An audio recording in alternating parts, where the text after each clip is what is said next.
पर बंद किया गया। ताहम रूसी हुकाम ने कुछ घंटों बाद ट्रैफिक की बहाली का दावा किया। यूक्रेन हुकाम के मुताबिक ये पुल रूसी फौज के लिए फौजी साजो सामान और रसद की फराहमी का अहम जरिया है, इसलिए इसे जायज फौजी हदफ करार दिया गया है। हमला यूक्रेन की वसी तर हिकमत अमली का हिस्सा है, जिसमें हाल ही में रूसी फिजाई अड्डों पर ड्रोन हमलों के जरिए 40 से ज्यादा रूसी तैयारों को नुकसान पहुंचाया गया। रूसी काम ने हमले की तस्दीक की है, ताहम नुकसान को कम तर जाहिर किया है। रूसी मीडिया के मुताबिक पुल को सुबह के वक्त 3 घंटों के लिए बंद किया गया था, जिसके बाद इसे दोबारा खोल दिया गया।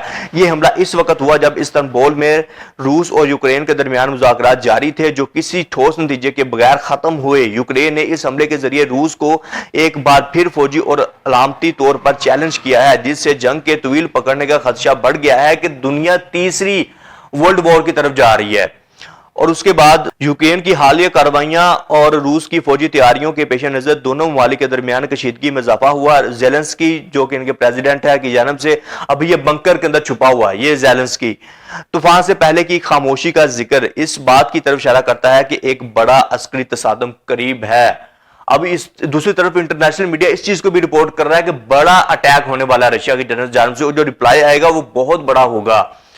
यूक्रेन और रूस के दरमियान जारी तनाज़े में हालिया पेशरफ्त ने एक नए मरहले की निशानदेही की है, जिसे यूक्रेनी सदर व्लादिमीर जेलेंस्की ने तूफान से पहले की खामोशी करार दिया है। ये इस्तिलाह इस बात की तरफ इशारा करती है कि एक बड़ा अस्करी तसादम करीब है।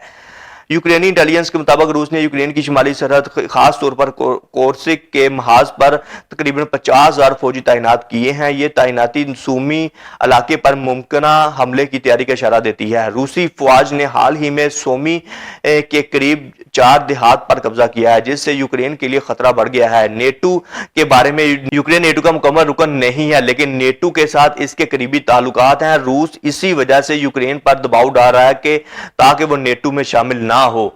अब ये कहना है इंटरनेशनल मीडिया का कि जो यूक्रेन है वो नेटो